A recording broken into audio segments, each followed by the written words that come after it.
ദൈവത്തിൻ്റെ അതിപരിശുദ്ധമായ നാമം വാഴ്ത്തപ്പെടുമാറാകട്ടെ. എല്ലാവർക്കും നല്ലൊരു സുദിനം ആശംസിക്കുന്നു. പ്രിയപ്പെട്ടവരെ, ഇന്ന് ചിന്തിക്കുന്ന ഒരു ചിന്ത ഇങ്ങനെയാണ്: നീ ദൈവത്തോടൊത്ത് ആയിരുന്നിട്ടുണ്ടോ?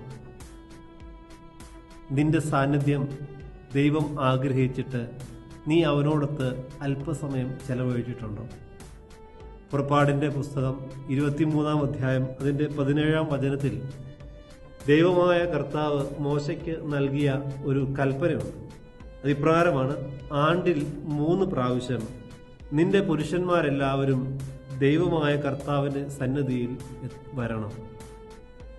ആണ്ടിൽ 3 പെരുന്നാളുകൾ ആചരിക്കുവാനാണ് ഇസ്രായേലിലെ പുരുഷന്മാരെല്ലാവരും ദൈവസന്നിധിയിൽ എത്തിച്ചേരേണ്ടത്. ഒന്നാമത്തേത് പത്തീറ പെരുന്നാളാണ്, 2 ആദിപന പെരുന്നാളാണ്, 3-ാമത്തേത് വർഷങ്ങളുടെ ഒടുവിൽ നടത്തുന്ന വിളവെടുപ്പിന്റെ പെരുന്നാളാണ്. ഈ 3 പെരുന്നാളുകളും ആചരിക്കുവാൻ തക്കവണ്ണം ഇസ്രായേലിലെ എല്ലാ പുരുഷന്മാരും ദൈവസന്നിധിയിൽ എത്തിച്ചേരണം എന്ന് വലിയ ഒരു കൽപ്പന ദൈവം പുറപ്പെടുവിച്ചു.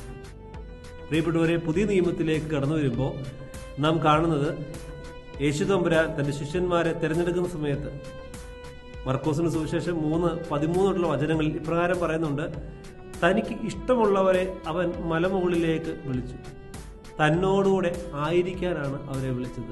പ്രിയപ്പെട്ടവരെ, കർത്താവിനോടൊപ്പം ആയിരിക്കാൻ തക്കവണ്ണം അവൻ തനിക്ക് പ്രിയപ്പെട്ടവരെ തൻ്റെ അടുക്കിലേക്ക് ക്ഷണിച്ചു. ഇന്ന് ദൈവത്തിൻ്റെ പരിശുദ്ധാത്മാവ് നമ്മളെയും ക്ഷണിക്കുന്നുണ്ട് കർത്താവിനോടുകൂടെ ആയിരിക്കാൻ. പഴയ നിയമത്തിൽ നാം കണ്ടു, വർഷത്തിൽ 3 തവണ എങ്കിലും ഇസ്രായേലിലെ എല്ലാ പുരുഷന്മാരും ദൈവസന്നിധിയിൽ എത്തിച്ചേരണം എന്ന് നിഷ്കർഷിച്ചപ്പോൾ ഇതാ പുതിയ നിയമത്തിൽ യേശുക്രിസ്തു ആഗ്രഹിക്കുന്നത് എല്ലാവരും തന്നോടുകൂടെ ആയിരിക്കാനാണ്. ഇമ്മാനുവേലാവുന്ന ദൈവം, നമ്മോടുകൂടെ ആയിരിക്കുന്ന ദൈവം, അവൻ ആഗ്രഹിക്കുന്നു എന്നും നമ്മുടെ എല്ലാം സാന്നിധ്യം ദൈവത്തോടൊത്ത് ആയിരിക്കാൻ.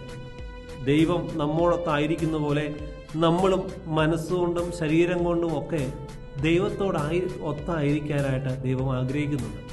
അതുകൊണ്ട് പ്രിയപ്പെട്ടവരെ, ഈ പ്രഭാതം നമുക്ക് കർത്താവിൻ്റെ കരങ്ങളിൽ നമ്മളെ പൂർണ്ണമായും വിട്ടുകൊടുക്കാം.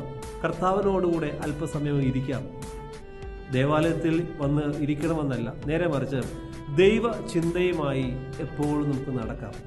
ദൈവത്തെ ആഗ്രഹിക്കുന്ന, ദൈവത്തോട് മനസ്സുകൊണ്ട് സംവദിക്കുമ്പോൾ തീർച്ചയായും നീ ദേവാലയത്തിൻ്റെ അനുഭവത്തിലൂടെയാണ് സഞ്ചരിക്കുക. നിന്റെ ഹൃദയം ദേവാലയമാണ്.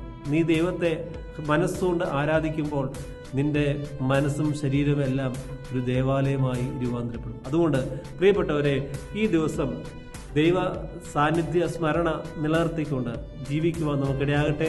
സർവശക്തനായ ദൈവം നിങ്ങളെല്ലാവരെയും വാഴ്ത്തി അനുഗ്രഹിക്കുമാറാകട്ടെ.